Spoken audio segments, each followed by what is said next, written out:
ಗುರುಭ್ಯೋ ನಮಃ. ಹರಿ ಓಂ. ಸದಾಶಿವ ಸಮಾರಂಭಾಂ ಶಂಕರಾಚಾರ್ಯ ಮಧ್ಯಮಾಂ ಅಸ್ಮದಾಚಾರ್ಯ ಪರ್ಯಂತಾಂ ವಂದೇ ಗುರು ಪರಂಪರಾಂ. ಶ್ರುತಿಸ್ಮೃತಿ ಪುರಾಣಾನಾಂ ಆಲಯಂ ಕರುಣಾಲಯಂ ನಮಾಮಿ ಭಗವತ್ಪಾದಂ ಶಂಕರಂ ಲೋಕಶಂಕರಂ. ಆತ್ಮೀಯ ಎಲ್ಲ ಬಂಧುಗಳೇ, ನಾವು ನಿನ್ನೆಯ ದಿನ ಪ್ರಾರಂಭ ಮಾಡಿ ಒಂದು 7 ದಿನಗಳ ಕಾಲ ರಾಮಾಯಣದ ಸುಂದರಕಾಂಡದ ಕೆಲವು ವಿಚಾರಗಳನ್ನು ಚರ್ಚೆ ಮಾಡೋಣ ಅಂತ ಹೇಳಿ ಪ್ರಾರಂಭ ಮಾಡಿ ನಿನ್ನೆ ಒಂದು ಸಣ್ಣ ಚಿತ್ರೀಕರಣವನ್ನ ಪರಿಚಯದೊಂದಿಗೆ ಪ್ರಾರಂಭ ಮಾಡಿದಾಗ ತಾವೆಲ್ಲ ಅದಕ್ಕೆ ಅತ್ಯಂತ ಉತ್ಸಾಹದಿಂದ ಪ್ರೋತ್ಸಾಹವನ್ನು ನೀಡಿದ್ದೀರಿ. ನಿಮ್ಮ ಈ ಒಂದು ಪ್ರೋತ್ಸಾಹಕ್ಕೆ ನಾವು ಸದಾ ಚಿರುಣಿಗಳಾಗಿ ನಿಮಗೆ ಧನ್ಯವಾದಗಳನ್ನು ಅರ್ಪಿಸ್ತಾ ಇವತ್ತಿನ ಮುಂದುವರೆದಂತೆ ಇವತ್ತಿನ ಸುಂದರಕಾಂಡದ ಭಾಗವನ್ನು ಮುಂದುವರಿಸೋಣ.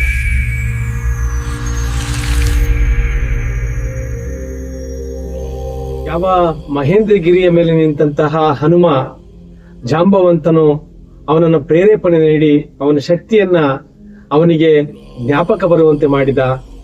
ಮಹೇಂದ್ರಗಿರಿಯ ಮೇಲೆ ನಿಂತ ಹನುಮಂತ ಹೇಳ್ಕೊಳ್ತಾನೆ, ತಾತ ನಾನು ಏನು ಬೇಕಾದ್ರೂ ಮಾಡಬಲ್ಲೆ, ನನಗೆ ಎಷ್ಟು ಶಕ್ತಿ ಇದೆ ಅಂತಂದ್ರೆ ನಾನು ಈ ಒಂದು ಪ್ರಪಂಚವನ್ನ ಮತ್ತು ಆಕಾಶವನ್ನು ಒಂದು ಮಾಡಬಲ್ಲೆ. ನಾನು ಬೆಳಗ್ಗೆ ಉದಯಿಸುವ ಸೂರ್ಯನ ಒಟ್ಟಿಗೆ ಹೋಗಿ ಅವನು ಮಧ್ಯಾಹ್ನ ಬರುವಷ್ಟೊತ್ತಿಗೆ ಮಧ್ಯದ ಆಕಾಶಕ್ಕೆ ಬರುವಷ್ಟೊತ್ತಿಗೆ ನಾನು ಸಂಜೆಯ ಸೂರ್ಯನ ಸಂಧ್ಯಾಕಾಲವನ್ನು ಮುಟ್ಟಿ ಮತ್ತೆ ವಾಪಸ್ ಅಲ್ಲಿಗೆ ಬರುವಷ್ಟು ವೇಗವಾಗಿ ನಾನು ಚಲಿಸಬಲ್ಲೆ. ನನ್ನ ತಂದೆಯಾದಂತಹ ವಾಯುದೇವರು ಮತ್ತು ಗರುಡ ದೇವರಿಗೆ ಸರಿಸಮನಾಗಿ ಮತ್ತು ಅದಕ್ಕಿಂತ ಹೆಚ್ಚಿನ ಬಲವಂತನಾಗಿ ನಾನು ಹಾರಬಲ್ಲೆ. ನನ್ನ ವೇಗ ಅಷ್ಟೊಂದು ಬಹಳ ಪ್ರಖರವಾಗಿರುತ್ತದೆ ಅಂತ ಹೇಳಿ ಜಾಂಬವಂತನಿಗೆ ಹೇಳ್ತಾ, ಎಷ್ಟು ಪ್ರಖರವಾದಂತ ವೇಗದಲ್ಲಿ ನಾನು ಇರ್ತೇನೆ ಅಂತ ಹೇಳಿದ್ರೆ, ನಾನು ಈ ಸಮುದ್ರದ ಮೇಲೆ ಹಾರಿದರೆ ನನ್ನ ತೊಡೆಗಳ ಒಂದು ವೇಗಕ್ಕೆ ಈ ಸಮುದ್ರ ಚಾಪೆಯಂತೆ ಸುತ್ತಿಕೊಂಡು ಬರ್ತದೆ ಅಂತ ಹೇಳ್ತಾರೆ. ಈಗ ಹೇಳಿದ ಮೇಲೆ ಮಹೇಂದ್ರಗಿರಿಯ ಪರ್ವತ ಮೇಲೆ ನಿಂತು ಇಂದ್ರನಿಗೆ, ದೇವತೆಗಳಿಗೆ, ಮತ್ತೆ ತನ್ನ ಗುರುವಾದ ಸೂರ್ಯನಿಗೆ ಮತ್ತು ಬ್ರಹ್ಮದೇವರಿಗೆ ವಂದಿಸುತ್ತಾ ಹನುಮದ್ ದೇವರು ತಮ್ಮ ಪ್ರಯಾಣವನ್ನ ಮುಂದುವರಿಸ್ತಾರೆ. ಅಲ್ಲಿ ಪ್ರಾರಂಭ ಆಗುತ್ತೆ ಸುಂದರಕಾಂಡ. ತಥೋ ರಾವಣ ನೀತಾಯ ಸೀತಾಯ ಶತ್ರುಕರ್ಷಣ ಅಂತೇಳಿ ಪ್ರಾರಂಭ ಆಗುವುದು. ತತ್ ಅನ್ನುವಂತಹ ಒಂದು ನಮ್ಮ ಗಾಯತ್ರಿ ಮಂತ್ರದ ತತ್ ಸವಿತುರ ಬರೆಯಣ್ಣಿ ಅಂತ ಪ್ರಾರಂಭವಾಗುವ ರೀತಿಯಲ್ಲಿ ಸುಂದರಕಾಂಡ ಪ್ರಾರಂಭ ಆಗುತ್ತೆ. ಅಲ್ಲಿಂದ ಹೊರಡಂತ ಹನುಮನ ಆ ಶಕ್ತಿ, ಆ ವೇಗ, ಆ ಬಲ, ಅಲ್ಲಿ ಮಹೇಂದ್ರಗಿರಿಯನ್ನ ಒತ್ತಿ ಮೇಲಕ್ಕೆ ಹಾರಿದಂತಹ ಆ ಬಲ ಸದೃಷ್ಟವಾದಂತಹ ಹನುಮಂತ ಆ ಒತ್ತಿದ ತಕ್ಷಣ ಮಹೇಂದ್ರಗಿರಿಯ ಗುಹೆಗಳಲ್ಲಿರುವಂತಹ ಎಲ್ಲ ಪ್ರಾಣಿಗಳು ಆಕ್ರಂದನವನ್ನು ಮಾಡ್ಲಿಕ್ಕೆ ಪ್ರಾರಂಭ ಮಾಡ್ತದೆ.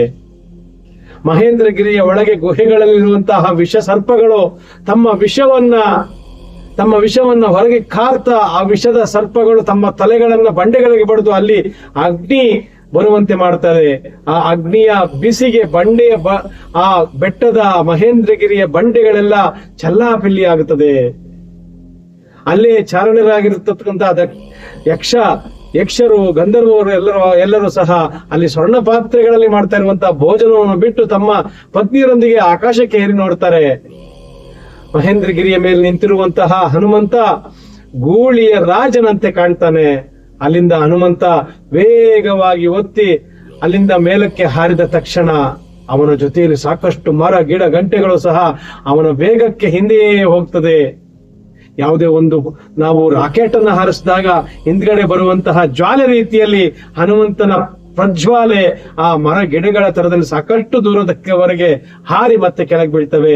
ಸಮುದ್ರದ ಮೇಲೆ ಹೋಗೋಕೆ ಪ್ರಾರಂಭವಾದ ತಕ್ಷಣ ಸಮುದ್ರದಲ್ಲಿನ ನೀರೆಲ್ಲವೂ ಆ ವೇಗಕ್ಕೆ ಹನುಮಂತನ ಹಿಂದೆಯೇ ಹೋಗುತ್ತದೆಯೇನೋ ಅನ್ನುವಂತ ರೀತಿಯಲ್ಲಿ ಮುಂದಕ್ಕೆ ಹೋಗ್ತಾ ಸಮುದ್ರದ ಆಳದಲ್ಲಿರುವಂತಹ ಜಲಚರಗಳೆಲ್ಲ ಮೇಲಕ್ಕೆ ಕಾಣಕ್ಕೆ ಪ್ರಾರಂಭವಾಗುತ್ತೆ. ಸಾಕಷ್ಟು ಜಲಚರಗಳು ಆ ವೇಗಕ್ಕೆ ಸಹ ಆಕಾಶಕ್ಕೆ ಚಿಮ್ಮಲ್ಪಡ್ತವೆ. ಯಾಕೆ ಇಷ್ಟೆಲ್ಲ ಒತ್ತು ಕೊಟ್ಟು ನಾವು ಈ ಶಕ್ತಿಯನ್ನ ನಾವು ಪ್ರಮಾಣೀಕರಿಸಿ ಹೇಳ್ತಾ ಇದ್ದೀವಿ ಅಂತಂದ್ರೆ, ಅದು ಹನುಮಂತನ ಶಕ್ತಿ. ಯಾವ ಹನುಮಂತ ಈ ಹಿಂದೂ ದೇಶದಲ್ಲಿ ಏನು ಮಾಡಬಹುದು ಅಂತ ತೋರಿಸಿಕೊಟ್ನು, ಆ ರಾಮ ಕಾರ್ಯದಲ್ಲಿ ತಾನು ತೊಡಸ್ಕೊಂಡ್ರೆ ಅವನು ಹೇಳ್ತಾನೆ, ರಾಮನ ಬಾಣದ ವೇಗ ಎಷ್ಟಿರ್ತದೋ ಅದೇ ವೇಗದಲ್ಲಿ ನಾನು ಲಂಕೆಗೆ ಹೋಗಿ ಸೀತಾಮಾತೆಯನ್ನು ಹುಡುಕ್ತೇನೆ, ನೀವ್ಯಾರು ಭಯಪಡಬೇಡಿ ಅಂತ ತನ್ನ ಜೊತೆಯಲ್ಲಿ ಬಂದ ಸಂಗಡಿಗರಿಗೆಲ್ಲ ಹೇಳಿ ಹನುಮಂತ ಹೊರಡ್ತಾನೆ. ತನ್ನ ಕಾರ್ಯ ಸಾಧನೆಗೋಸ್ಕರ ಹನುಮಂತ ಆ ಒಂದು ಸಾಗರದ ಉಲ್ಲಂಘನಕ್ಕಾಗಿ ಸಿದ್ಧವಾಗಿ ಸಾಗರದ ಮೇಲೆ ಹೋಗ್ತಾನೆ. ಹಾಗಾಗಿ ಆ ಸೀತಾ ಮಾತೆ ಅಂದ್ರೆ ಆ ಜಗನ್ಮಾತೆ, ಭಾರತ ಮಾತೆ ಅಂತ ಯಾವ್ದನ್ನು ಕರಿತೀವೋ ಆ ಮಾತೆಗೆ ನಾವು ರಕ್ಷಣೆ ನೀಡಬೇಕಾಗಿದೆ. ಎಲ್ಲ ಹಿಂದೂಗಳು ಜಾಗೃತಗೊಂಡು ನಮ್ಮಲ್ಲಿರುವಂತಹ ಹನುಮನ ಶಕ್ತಿಯನ್ನು ನಾವು ಪ್ರೇರಣೆ ಮಾಡ್ಕೋಬೇಕಾಗಿದೆ, ಅದನ್ನು ಹೊರಗೆ ತರಬೇಕಾಗಿದೆ. ಈ ಹೊರಗೆ ತರುವುದರ ಮೂಲಕ ಸುಂದರಕಾಂಡದಲ್ಲಿರುವಂತಹ ಸುಂದರವಾದಂತಹ ಭಾರತವನ್ನು ನಿರ್ಮಾಣ ಮಾಡಬೇಕಾಗಿದೆ. ಮುಂದುವರಿಸ್ತಾ ನಾಳಿನ ಮತ್ತೊಂದು ಸಂಚಿಕೆಯನ್ನು ನಿಮ್ಮ ಮುಂದೆ ತರಲಿಕ್ಕೆ ಪ್ರಯತ್ನ ಪಡ್ತೀವಿ. ಎಲ್ಲರಿಗೂ ನಮಸ್ಕಾರ.